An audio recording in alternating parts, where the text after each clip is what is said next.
Welcome to Standard Chartered India Money Insights, a podcast series that brings you topical insights and local perspectives on India's markets from the experts. Hello everyone, I'm Vinay Joseph and welcome to our weekly podcast, The Week That Was, where we summarize financial market moves over the last week and what to watch in the week ahead. Last week was another volatile week for asset markets, with the Indian equity market seeing its largest single-day fall in nearly 10 months on Monday, taking the Nifty index close to correction territory, which is a fall of 10% from the peak.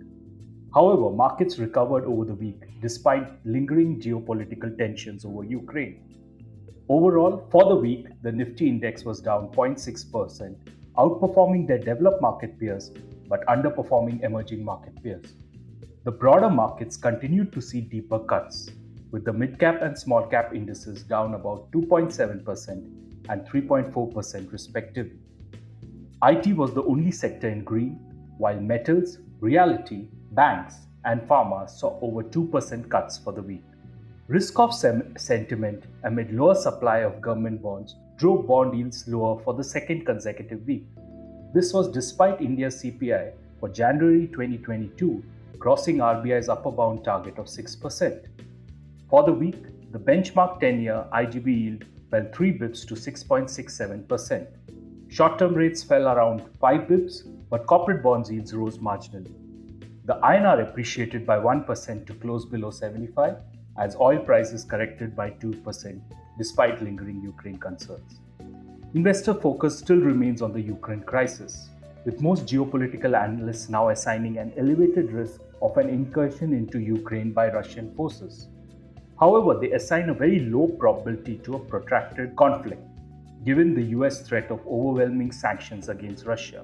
So given this, the best course for investors in our view would be to hedge against any short-term military action through exposure to safe havens such as gold, which is standing out as a true portfolio diversification for 2022. Further, in our view, the recent correction is presenting a window of opportunity to investors.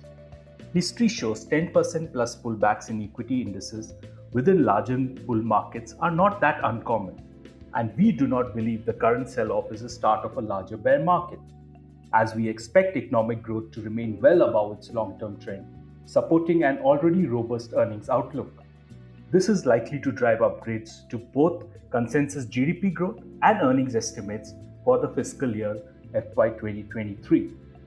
Further, Nifty's index earnings for the current quarter has been better than expected, and this has driven a 5% upgrade to FY 2023 Nifty index EPS over the last 2 months. So we would use the current pullback to add exposure to equities, mainly large cap equities and value style equities. Thank you for listening to our podcast, and if you find this useful, please like, subscribe and download. So have a great week ahead. Bye.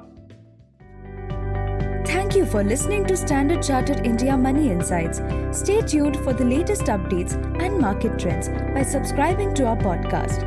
For more information, reach out to your Standard Chartered Relationship Manager or visit www.se.com/in.